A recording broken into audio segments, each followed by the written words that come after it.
right, we're going. All right, good evening, everybody. It's 6:02, and this is the Curriculum and Instruction Committee meeting.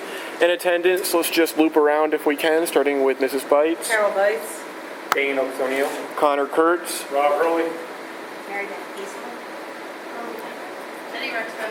Preston McKnight. Megan Weber. And one member of the public, and I believe Rich Martino will be joining us at some point.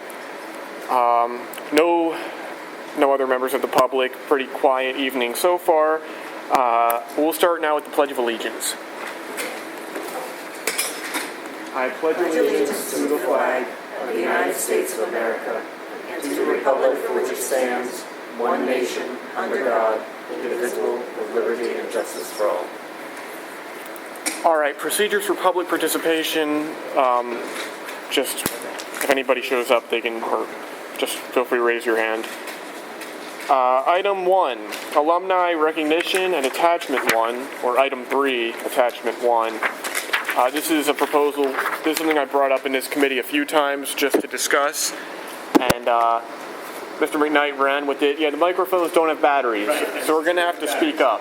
No problem. Okay, so we've been having this conversation for a while about a wall of honor. I guess that's the term we kind of ended on.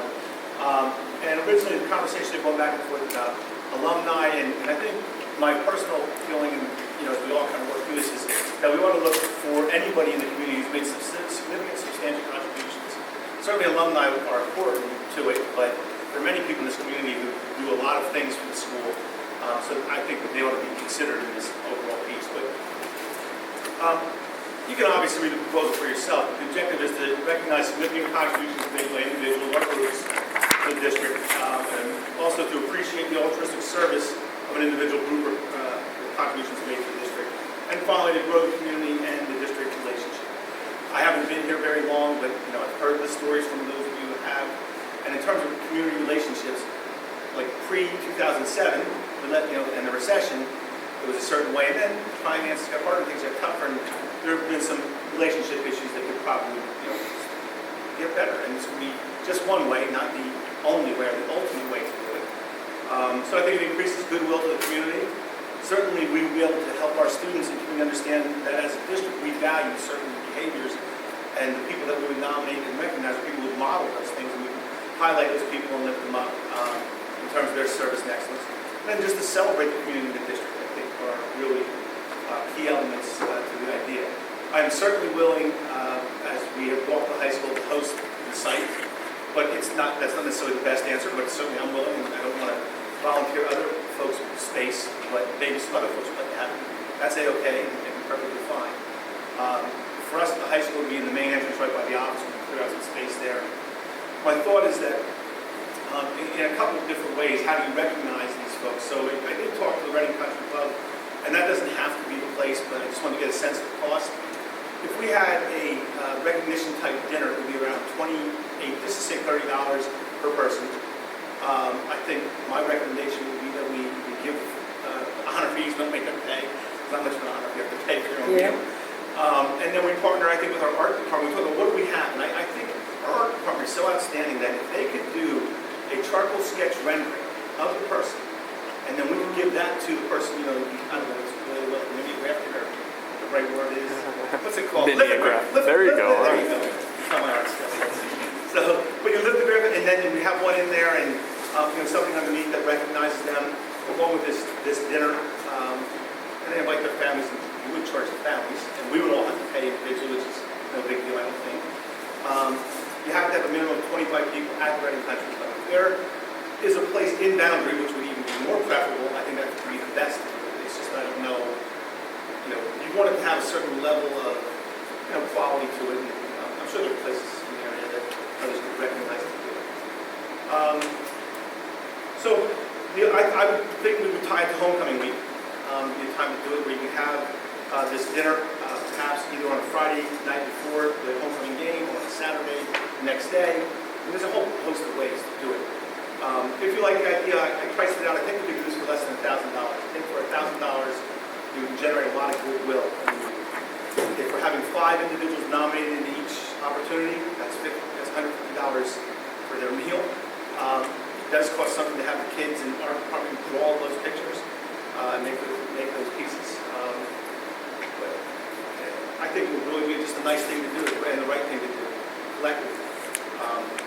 I'll just quick give you a story, a quick reference. I know you guys have approved quick field trips. Beth Nipple, who graduated from here, I feel like 2003, so you could be before that. I don't know. But she is a very accomplished set designer in Hollywood. Shoots a lot of movies in the East Coast of New York. She has twice sent a tour bus to the district and taken kids up on the set. In the most recent movie she's working, it's called Collateral Beauty. It's Will Smith and a couple other big name Hollywood folks. Daniel Boone students made a piece of artwork that she requested, and it's in one of the scenes. So she, to me, is really exemplary of the kind of person. She's been excellent when she was here, from what people tell me. She's been excellent in her professional life, and she's reached back. So that's kind of the premise. We have to put a committee together of all, some board members, some administrators, teachers, maybe some other community folks from the foundation, and build out our criteria going forward. So this was just an effort to kind of get the conversation started, and I did include a timeline for execution if we want to do it. There are steps to complete each phase. You can read those and kind of look at those as a board and say, maybe we do want to do this. Like I said, for $1,000, I think it has a lot of good growth. Yeah, I just add, I like your example and how you say that she reaches back. For folks who we recognize as maybe great leaders who haven't yet given back, this could be a good way to extend a hand and say, listen, we want to partner with you yet again.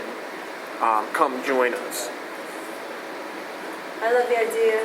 I thank Mr. McKnight for starting a discussion in the community, the conversation about values again, and bring those positive challenges to the forefront, and I'd be happy to move forward with it. Yeah, I think it's a great idea too. Okay, so do we have a recommendation then to go to the full board? Yep. Unanimous? All right, great. I would just add a thought. Maybe the folks who aren't Daniel Boone Blazers by alma mater necessarily, they can receive a little certificate designating them an honorary Blazer or something. Just another little thing. For some reason that sticks out to me. I don't know why. But I think once we put the committee, the group together is going to pick, I think those ideas, Get those Yeah. criteria. has to be done, and build the Yeah. criteria and so forth. So. I really appreciate you biting off another project down the yeah, thank you. I'm really glad this. and your staff. Yeah. All right, so we'll put this on the committee of the whole agenda for next month and then vote on it then. Perfect. Next up, elementary science curriculum. We received an email, I believe it might have been yesterday, from Mrs. Kiesel with a few files, or a lot of files. We're going to talk a whole lot more about this next month, but if you would just like to provide a brief overview of some of the changes and why this is necessary. Well, we're really excited that we have produced and created an inquiry-based science curriculum. So this is new for our elementary students. More of a hands-on approach to science rather than just reading about science, but be involved with it. We're going to be using lots of, well, I think you already know we're going to be using FOSS Kids, yeah. So we started in grades 3 through 5, and then we kind of backtracked because the primary students are going to be taking a more integrated approach, if you will, especially like kindergarten and first grade, because their focus is on learning to read. But I think we've got a great start for curriculum. We're using lots of open-based, free, Open source. open source resources. Excited to share. Thank you. Great. On the larger theme of curriculum, once it's approved, how do we reinforce, let me just use, I'm not a teacher, but if I were and I had been teaching the same course for years and years and years, I had this conversation with Rob. I feel like the path is set. You just need to go straight on it. But as time goes on, you might begin to just veer and your course is set a little bit different way just because practices that you've done 1 year compound and compound and compound. So the curriculum's the same, but as time goes on, we veer a little bit. I don't know if... I understand. How do we combat that? I think curriculum maps need to be living documents, not just something that's, in your computer files or in an actual cabinet. Because especially the first year, you're going to want to tweak it and see what's working well and what maybe needs some improvement. There's always going to be resources that are new that you'll want to integrate with your curriculum. So And a it's- curriculum map maps a lesson plan to the curriculum requirement, right? Is that, tell us what the map The is. units, as well as the lesson plans, the skills, the competencies, the standards, everything's aligned. So you notice that in the templates, it has a row for skills, competencies, standards, essential questions. And that will become a requirement once the new curriculum is introduced, that they'll have to do their maps again? Each teacher would have to do their maps? Or is that by department? It's by grade level, so they'll all be using the same The map. same map? So Okay. you're pretty much doing the maps, right? Well, we had a committee that worked on it. Yeah, okay, so Okay. that's pretty much what this curriculum, is that what we're looking at in these Yes. files? Okay, we're looking at the maps. All right. Is there any type of online software that we could use to better, like just for these documents to be living documents, sitting on an Excel spreadsheet on a server somewhere? That's hard to, live. It's kind of like an archive. If there were a way that we could put these more into, There I is see software Rob. There is software out there, you're correct. Is that something That's one of the limitations of using Word and Excel. yeah, is that something we benefit from as a district? We could. Okay, if you could look into that, I'd Yeah. appreciate it at least. Or both of you at least, yeah. All right, great. So we'll have more on that next month. All right, item number 5, attachment number 2, Celebrate Freedom Week. This is something that Mrs. Bites brought up. Would you like to speak to that? Yes. Celebrate Freedom Week is something that's adopted in 5 states so far, and I've been watching it develop in Texas. So the definition from Texas Tech is each social studies class shall include during Celebrate Freedom Week as provided, or another full week of school as determined by the Board of Trustees, appropriate instruction concerning the intent, meaning, and importance of the Declaration of Independence and the Constitution, including the Bill of Rights, in their historical contexts. The study of the Declaration of Independence must include the study of the relationship of the ideas expressed in that document to subsequent American history. So they have daily activities for that whole week across the whole district, K-12, what they expect to be done in a social studies class during that special week. And they just celebrate, America, the freedom. And I was just wondering if we would like to adopt some of that piece of it in DB.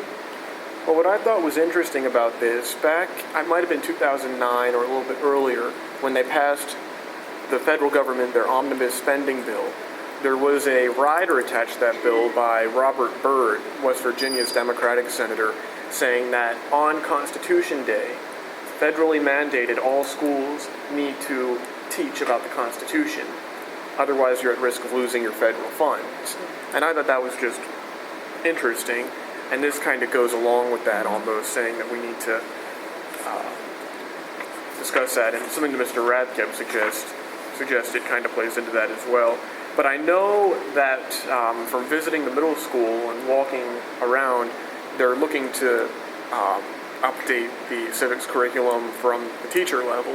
Perhaps this is something that could be incorporated there when it comes to rewriting that curriculum, how we can incorporate I guess if the committee this. was interested in pursuing it, then maybe we would ask the administrators. Yeah, I mean, I'd like to see consider it and some- get back to us if- if they would be interested in it, something that's practical. If you'd be able to perhaps send out some examples of what activities are included, like what an average Sure. Texas school does to celebrate. Sure, I have a whole Constitution. link on the day, the whole week. Yeah, that would be helpful, I think, just so we have something to run with if we want to incorporate here. But I'm interested, for sure. Would you be interested in directing them to look into it? I think I'd probably want to hear from the administrators, just depending on, I'd just like to hear if we already think we're covering this in enough depth already in the curriculum, then, I I just think don't want it to be redundant. That would be my concern. I think that's what we're voting on, just to have them consider it and report back to us. Do we want to, I don't know if we're voting on anything right at this point, just Right, kind of yeah. general direction, yeah. is that something that we want to direct them? Well, I think, yeah, sure, it's the Take it back to administration, us. if I could articulate, and tell me if you agree or not, to look into see how we are doing something, if we're doing something similar to Celebrate Freedom Week, how we're covering these documents and how they interact. Necessary, we'd like to hear from you before we and perhaps issue a recommendation as to what you think we should be doing, if we're doing enough as it is, or if we should be doing more. I can make sure everybody gets the links, Great. okay? Anything else on that? Yeah, that's That's fine. 3 hours for them to just look into it. Yep, that's fine. All right, next up is something from Mr. Radgeb. So I will do my best to do justice to what he requested, seeing as he's not here. He sent out a link to me asking to include discussion of Earth Day, and he sent a link to an American Enterprise Institute paper on capitalism. And the heading is Earth Day. When do we celebrate Capitalism Day to remind us of what's behind environmental improvements? And I don't want to put words into his mouth, but I'll do my best to summarize his email. His email was pretty much asking how we treat Earth Day in Daniel Boone. And he expressed some concern that in some places there's kind of fanaticism almost that accompanies some environmental topics. And he doesn't want that in Daniel Boone, and he thought this was an interesting idea. So I guess a good starting point would be just to learn how do we celebrate Earth Day in the district? If we do. We hug a lot of trees. I can tell you at the middle school, the only thing really that we did was 7th and 8th period, which were shortened because it was testing day. But at the end of the day, we asked the teachers if they were able, because our building is full of windows, to turn off the lights and have class Natural. with natural. Around. That was really the only thing. Some of our teachers had birthday shirts that they wore, but other than that, it wasn't something that Well, we... maybe the discussion should be then, maybe we should do more. I don't know. Yeah. I mean, it falls during testing, so that makes it a little bit difficult. It's not like we have the periods aren't the same length or things like that, so it's not to say that we don't address Acknowledge. some of those issues during the school year, because of course with science we do. But on that particular day, that was the extent of, what we did. We have a recycling club, they meet and, recycle and do all of those things, so that's constantly going on all year. So I think it's more, we address things regarding the earth and geography and science all year. Yeah. But on That's that good. particular day, did we do a whole lot special? No. Well, I guess on that note, we probably don't do anything for Arbor Day then. No. Well, I'm asking that because I remember when I was in first grade, we received little saplings, and we were able to take them home. And I had a pine tree or something, and my parents said, plant it wherever you want, knowing it would die, and it lasted like 15 years.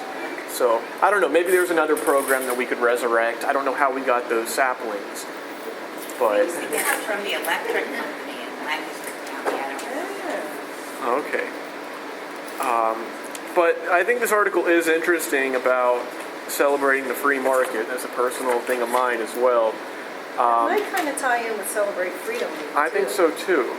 I did email the author of the article to ask if there were any resources for school districts or schools kind of going along with what he said, and I haven't received a response yet. But I think we'll talk about this a little bit more next month when Mr. Rathgeb is here because he requested it, and I want to make sure that we do justice.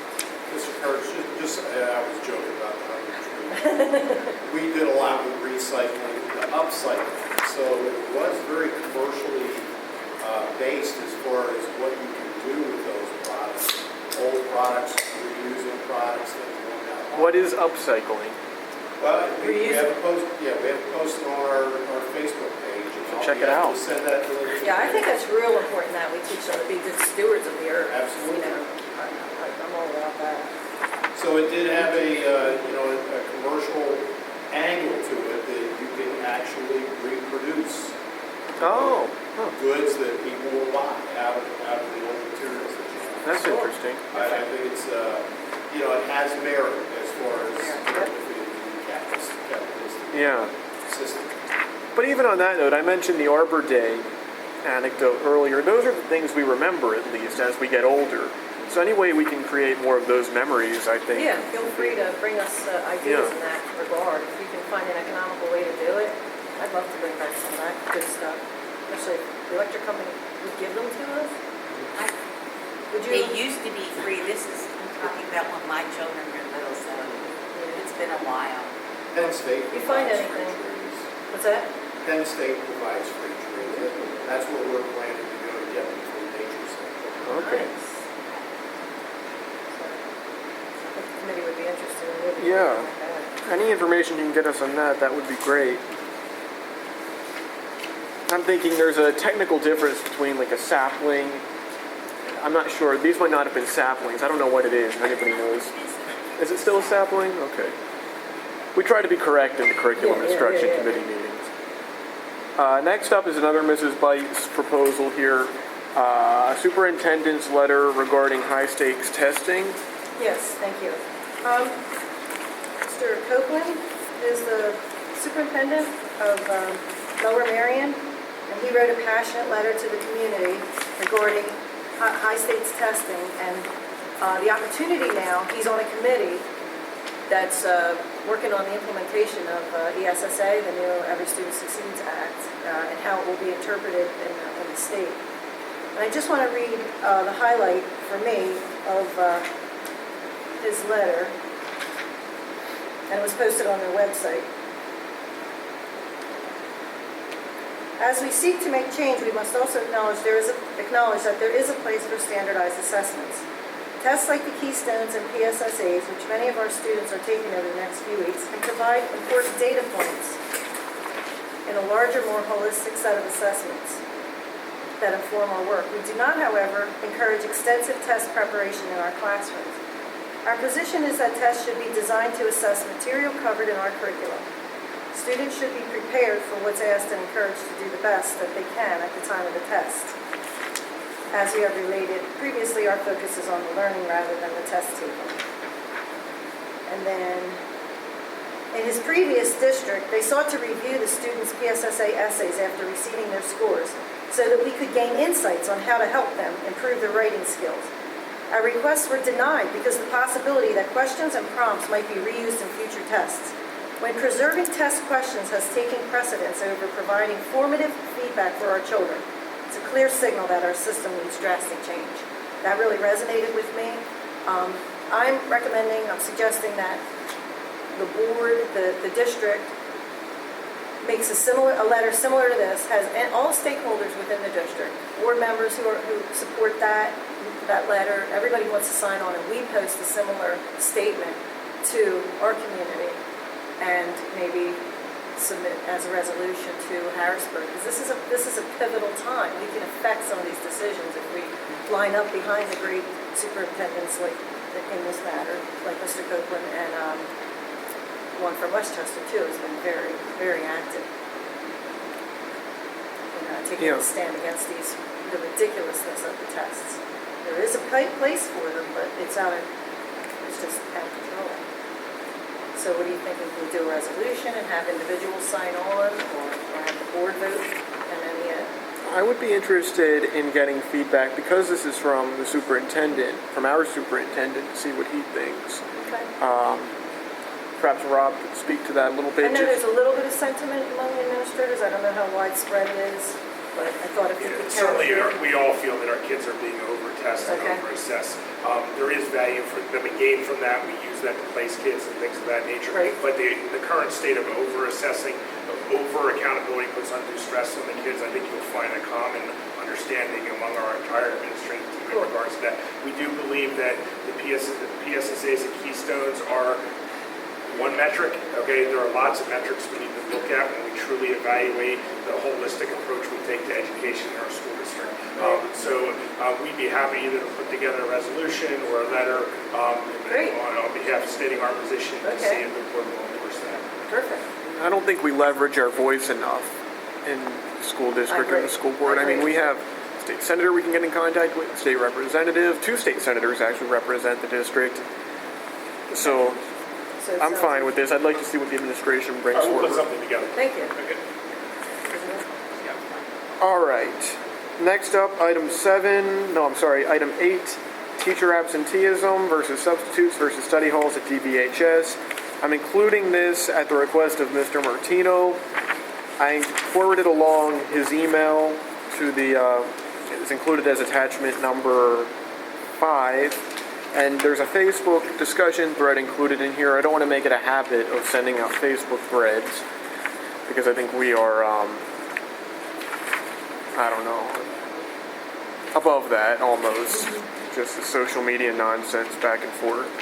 But I thought it might be helpful for administration to see that, and if we just can talk about maybe strategies for addressing this issue. And it seems not just to be Daniel Boone when it comes to finding substitutes. It seems to be a lot of districts. But if we can think of an innovative way to fix that, maybe if we can just brainstorm for a few minutes, administration, board, or committee. So we passed along a proposal, this is not news to us, this has been a struggle for a while. And we passed along a proposal to Mr. Harrison, Mr. Hurley, a couple different ideas that they're looking at. Because we're in status quo, some things have to be worked through with the association to come to a conclusion on that piece. But overall, it's the same equation I've been saying for a year, that we have X number of courses, we have this dialogue, we want to cut program. We have X number of courses, we have X number of periods to cover in a building for the year, and we have X number of staff members to do that. So we're not in balance the way we need to be in order to do all those things. Now, some of the things we did to alleviate that was we went to that rotation where we're offering courses in like the college model, odd even year. We worked down from the under 10 classes, so that opened it up a little bit. So right now, I'd say we're about 10% short on staffing or offering a number of courses. I don't want to say there are too many courses, but we're offering more courses than we can staff. So that's not going to change. I mean, somehow we're going to have to make a decision about what we really want to go and what we want to do. And so what I would like to offer out is I think we need a group of stakeholders to study this going forward from everything we set forward up until about November next year. Because the scheduling process, pretty much we have, Megan's our master scheduler. It's not done, but it's framed, okay? And so to alter it now will cause all kinds of complications, just like we did last year. So going forward, do we look at reducing the number of periods in the day? Do we increase staff? There's a whole bunch of reduce the number of courses. There are many things to look at that will reduce the number of study halls, because when you're 10% short in covering the number of periods you have, you increase, that student population goes one of two places. They either go to the CAF during their lunchtime, and that's a mass of kids, 300 or 250 in there, or they're in study halls, which are greater than our regular classroom, average classroom size. So in a study hall, sometimes, what you say we have 50, 40, 30, 50. Yeah, I mean, so when you cover that with one student, so that's like picking up 3 class sections. So we know that it's out of balance. The question is, we have to make a collective decision about what we want to do about it. And once we set that path and chart that path, we'll diminish that greatly. The other major issue is that we have a whole host of difficulties getting subs. And the absentee rate, which fluctuates, it's been a little better lately, quite honestly, than it was when Mr. Harris met and Mr. Leno Association had some dialogue, and the number has come down, especially on Friday and a Monday. But when we don't get a coverage for sub, so we send those kids to a couple places, usually a study hall. Well, they're merging a study hall, not just going in as an independent student. Otherwise, we're leaving in class and have that teacher deliver the sub plans for the day. So you end up now sending another 30 students into a 50, so you have 80. And the teachers are doing their best to manage it, but it's not a great situation. I mean, we're not talking about violence or things like that, but from an educational standpoint, education slows down or stops. I have a thought on that. I saw Mr. Martino gesticulating back there. He has a point. Kristen mentioned part of it, but do you know what your absence rate is? Well, we study every month, so when we begin with it, well, it varies on Monday and Fridays are high, Wednesdays are high, sometimes. Well, the Monday and Fridays, that's really what's being done there. Loud. Well, it's a tricky deal, honestly, Mr. Martino, because if a person calls in sick, I don't think, and I could be wrong, but I have the authority or the right to drive in on their sick bus. Maybe I do, but I don't believe I do. You have the right. Can you speak up a little bit? Actually, if somebody's absent all the time on Friday or Monday. Yeah, I don't think that's considered. We looked at the numbers of the people who were after that way. I don't know if there's a consistent pattern. And Rob, you can go, I don't think that there's a specific pattern, or somebody always takes Friday off, or somebody We've always takes actually Monday. looked at those particular things and tried to find a discern effect. Certainly not this year in terms of how we're looking at that. Obviously, I mean, there are people who are absent, whether it's illness related and those are a different ballgame. But nonetheless, we have looked at that. I have a thought on, or more of a hypothetical, or a question, I guess is the best way to put it. What would it take, like if we were to have a small group of permanent employees who worked in the high school, who got to know the student body, who would fill in for these teachers on an as-needed basis, how many would it take at a 10% absentee rate to have full coverage? What would it take? I mean, it's a little easier to do an apples and oranges comparison. If somebody's out in the elementary school, you can plug that person in. In the high school, you may have 2 teachers out at the same period, and you can't plug them as well. It doesn't go as cleanly. So I don't know the answer to the question. We can look at it for sure. It would help, Yeah. of course, but the other side of it is, you know, this thing is cyclical that way. Years ago, people did hire these permanent subs, and then, you know, everyone did that, so the pool got diminished. Here's an all-point reality, is that we pay about $100. Let's say that's about the average cost for, you know, that you pay a sub. I don't care if it's here or somewhere else. Kids are coming out of college with $800 a month student loan payments. They don't have the luxury to sub and try to get into a job. They're moving on. That's why the pool's diminished. The pool is almost, I mean, the economy's getting better. These kids have bills. They're taking jobs where they get paid in a salary, not waiting around making $100 a day, $500 a month if they're hustling. I mean, if they're hustling.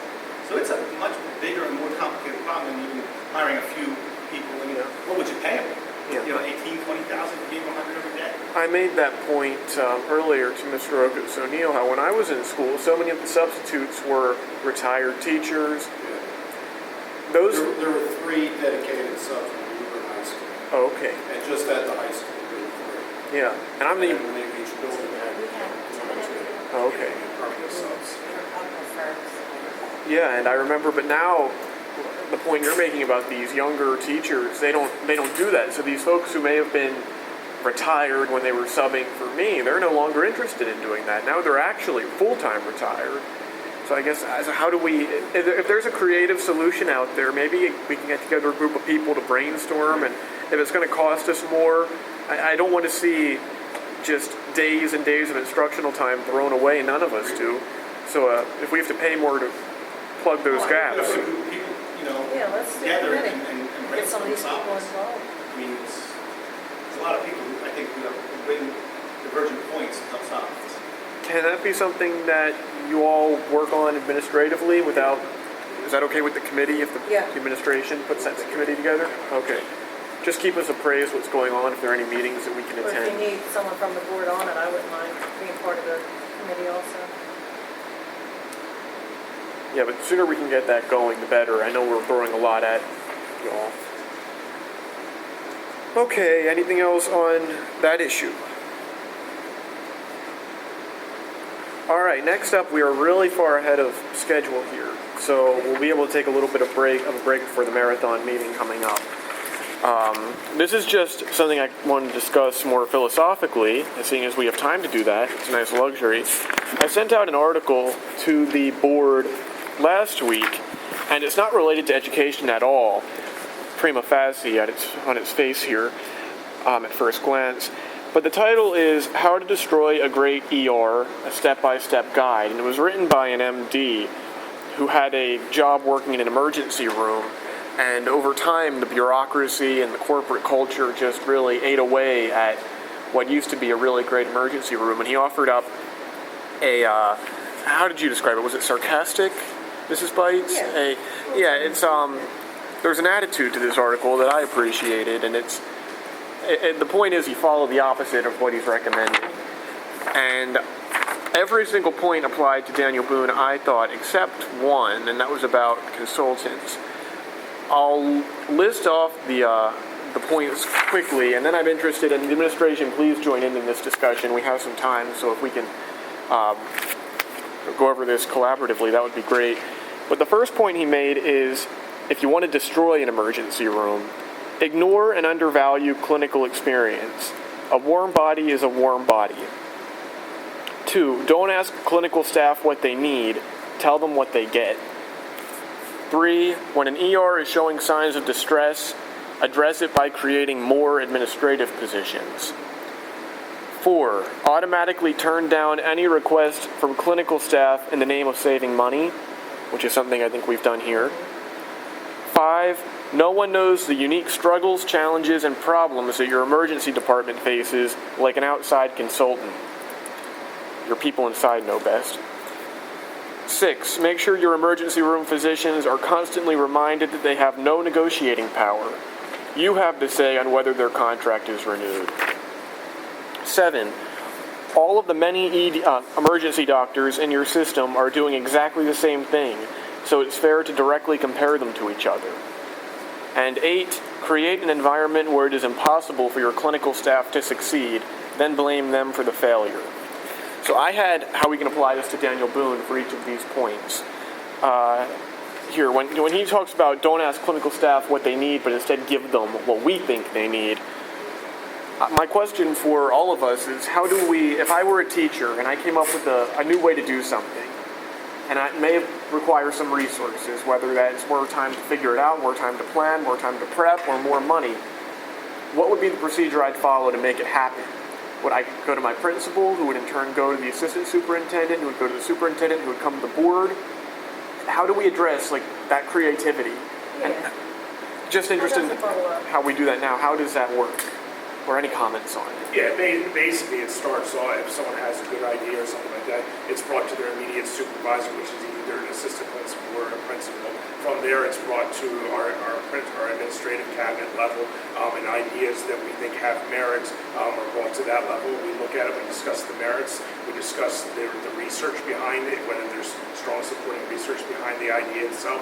We look at cost benefits of ideas versus other programs and other ideas that we have when we look at multiple ideas at one time, and that's how we make our decision based upon that. You think we That's do a short something we version. do well? What's that? Do we do that well? I think we always strive to improve on what we do. I think we do it well, but I think we can always find room for Now that's a very political answer. That was great. Well, no, the point that I'm looking. Oh, sorry. I was just going to say, I think that all of the principals here recognize that their job is to work, just one of their jobs is to support their staff. So I don't think you're constantly asking, what can I do to support you, how can I help you?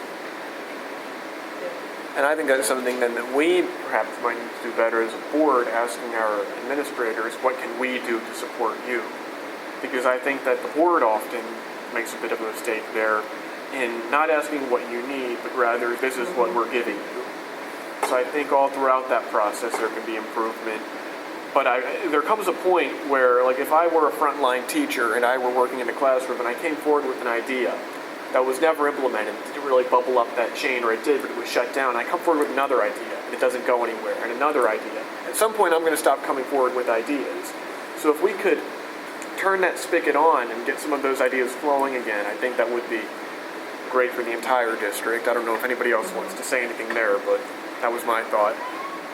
Yeah, I'd like to say that I think we're at the edge of the era where the board was, the district was in so much turmoil for my first 2 years.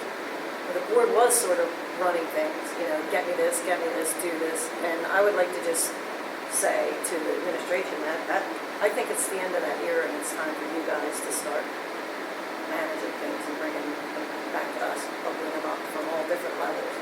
Because we got a solid team in place now, and I can't say we always did, and we respect and admire, really appreciate you guys, and I personally would like to see the innovations come from you guys. All right. Item 4 on here is, item 3.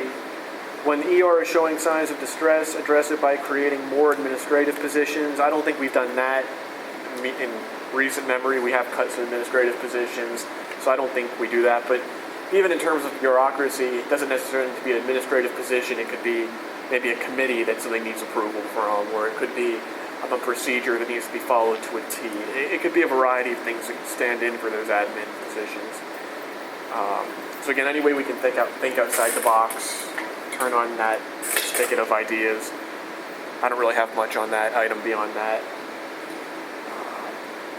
4, turning down requests in the name of saving money. This is something we've done, I said, I think as a board for a while, and I think we're beginning to change that. Of course, if there's any creative solution, I think now at this point, when the board did that for so I think we're long, getting there. I think there's a general It's this culture values now. program today, and that's- Well, there's a culture, I think, of looking for efficient ways to do things and just saving money generally, as opposed to in the past that wasn't necessarily at the forefront. So I think that's permeating throughout. But again, that's never a good reason to say no to something, just we don't have the money. There are ways we can find out how to do things maybe at a more affordable cost. Everybody And knows this what committee, I I think, mean. is such a good venue for bringing new programs to instruction, because we can advocate for you guys. Yeah, and not only that, like we had a lot, Rich told me this morning when I showed him the agenda this afternoon, he said, you have a lot on there. And it's true, but we got through it very quickly. Some of these things we don't need to go really in depth into because the work has already been done, bless you. So yeah, anything, if you just have a thought that you want to discuss, let's talk about it. Doesn't necessarily need to go anywhere. It could just, like this, I don't expect this to turn into a resolution or anything, but I think it's a helpful conversation we could have. Yeah, just feel free. We want to be a sounding board for the administration and the teachers as well. All right, let's see. Yeah, item 6 I think is particularly important in this age of status quo that Mr. McKnight mentioned. Item 6 is to make sure that your physicians are constantly reminded that they have no negotiating power. You have say on whether their contract is renewed. There are 2 ways you can choose to do it, your way or the highway. A collegial relationship with your physicians is terribly overrated. So that's what he has to say, and I don't know how the issue with the contract has affected the front lines. You all probably know that better than I do. I know we just mentioned status quo, but I hope that we can keep the boardroom, those topics of the boardroom, limited to the boardroom, and still work collegially throughout the district. I don't know if that's an issue, but if it is, it's just something to be aware of, that we need to be aware of as well. It is probably going to be a difficult time as the contract negotiations go on, but we have to do what we can. There's been a lot of talk about item 7, I'm thinking in the past, about trying to identify the bottom 10% of our teaching staff, just kind of blanket across the board using the same metrics. Item 7 is all of the many emergency doctors in your system are doing exactly the same thing, so it is fair to directly compare them to each other. We can't compare all of our teachers. They're not commodities. I don't think you can't just plug one in and take one out. There are good teachers, there are bad teachers, but every teacher has their skill or their strengths and their weaknesses. I think the proposal coming from the administration to really, the realignment plan will help that because you'll have all the teachers in one grade in one building. So I think we are at a step to creating that type of equity across the district. Just one more plus for the plan. Then item 8, create an environment where it is impossible for your clinical staff to succeed, then blame them for the failure. And my question for us is, how can we create an environment for our staff to succeed at all levels? What can we do to make it better, to make it easier, to allow those ideas to flow more freely, both up and down, and to disperse from within? I guess it's probably the biggest question. And if anybody has any ideas. I think Mrs. Lights is right. I think this venue, this type of venue where we can talk with you in more informal ways is very helpful. It's very productive, and I think it's produced a lot of great I think results. it has too. So I would encourage you to keep going this direction. I think the committee also was instrumental in pushing back last year when there was a recommendation for staff cuts from the finance committee, and the curriculum committee said, no, we don't want to do that, and we were able to push back because we had already vetted some things here that we knew we felt too strongly about, so it is a healthy alliance. Yeah. Well, that was what I had on here. I don't know if anybody else had any thoughts on any of these topics, and I just thought it was interesting also how it's an approach from a completely different field from education, but there are so many parallels we can draw to what we do here.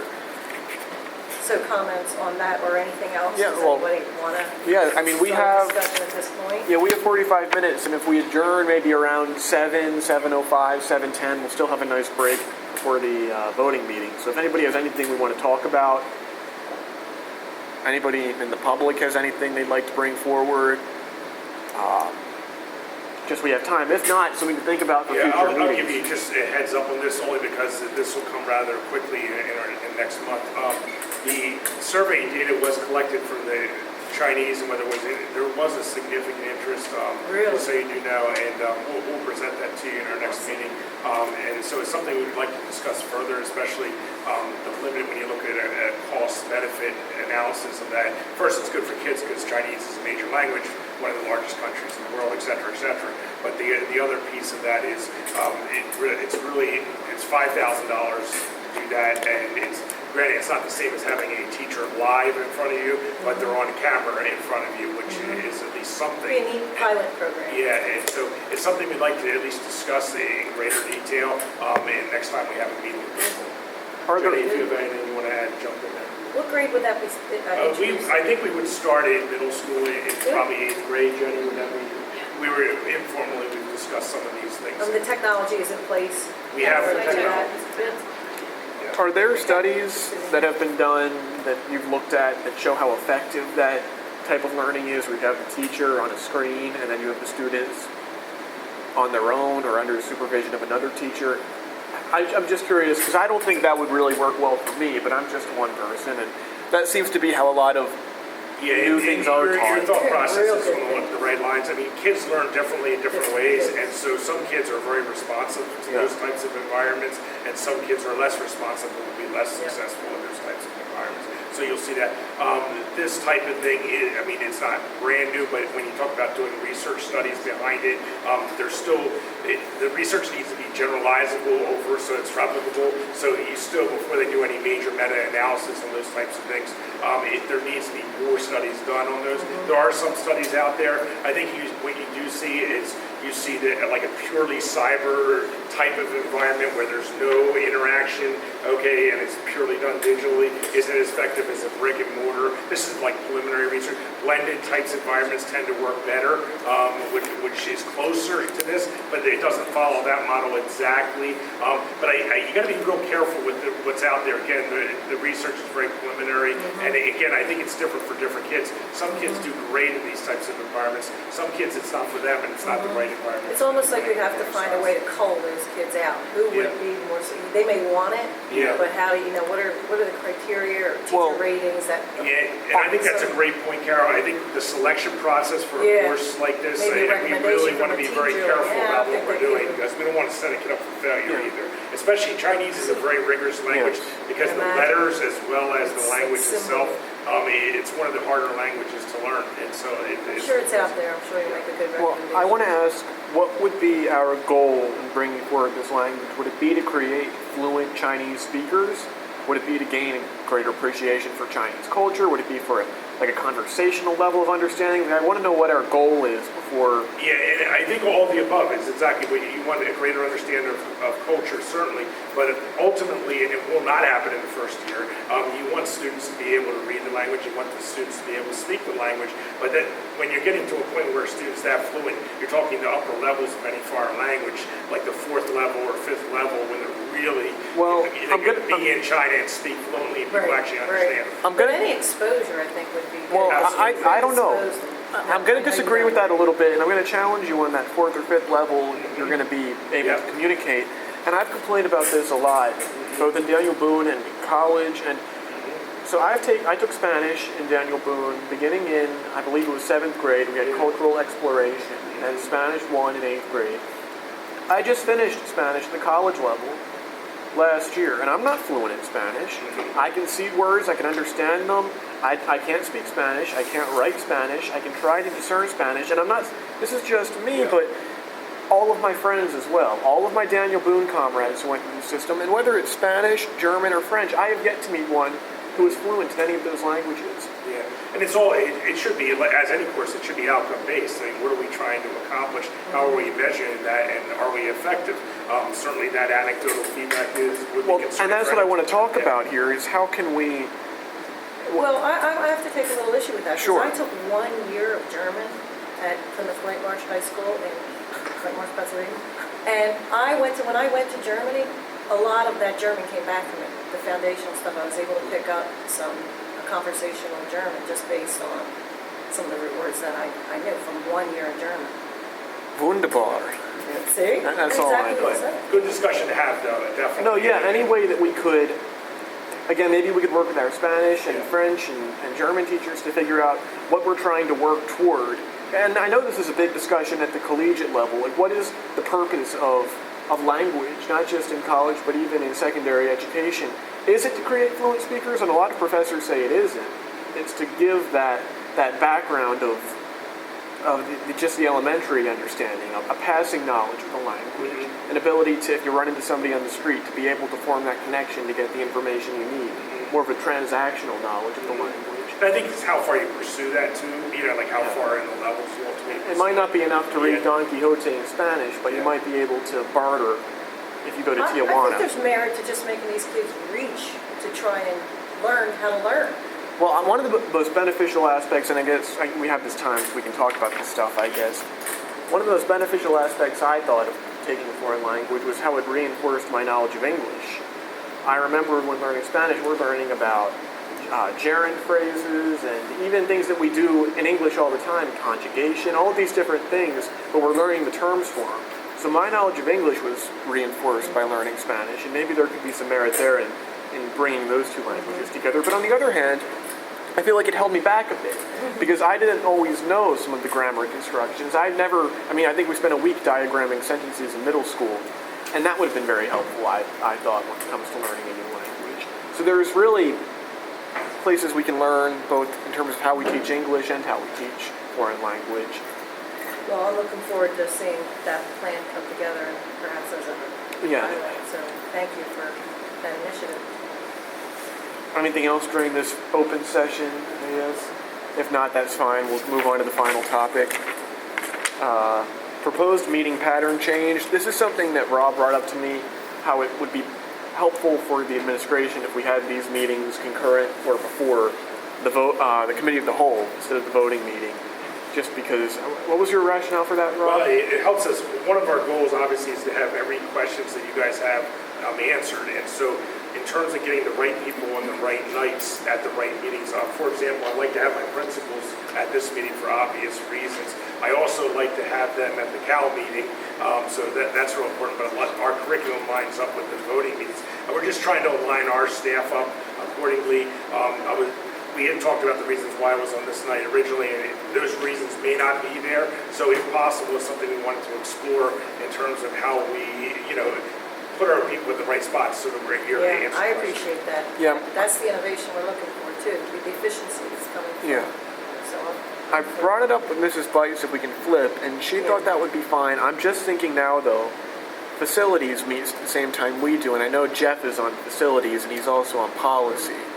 So we have to if there's a way we could, now, I change believe, the time. well, Facilities at 6 o'clock too? alternatively, we could double up like we used to. Back when I chaired both this committee and policy review, we had those meetings back to back. So we had policy, and then we had curriculum, or curriculum then policy, and they weren't on the night of a voting meeting, and they weren't on the night of committee of the whole. It was a separate meeting night. I guess there wouldn't be much support for that from the administration. I don't think committing another night to school board business, and maybe even from us, we might not want to do that. I missed what you said. Oh, sorry. I said how we used to piggyback meetings back when I first joined the board. What way? We would have, 45 minutes each? well, no, it would be like we'd meet at 5:30 for policy review committee, and then we'd meet from like 6:45 until 8 for a curriculum. So it would be 2 committee meetings in one night. On that note, I mean, if we did that, we wouldn't have, your nights would be freed up before committee of the whole and before voting. Oh, I don't know, that's something, maybe it's something we should take offline and discuss a little bit. Yeah, we'll take it offline and we can talk. Yeah. We Is have it, to figure out, we have to look at who's on whose committees. It Yeah. has to make sense for you guys, it has to make sense for us, obviously. Yeah. for us, so is the committee open to changing the times we meet? I am. Yeah. Okay. All right, we'll work on that then, see if we can figure something out. Thank you for bringing that to our attention. Is there any public comment on curriculum? All right, then if nobody is opposed, we will adjourn at 6:56 p.m. Thank you.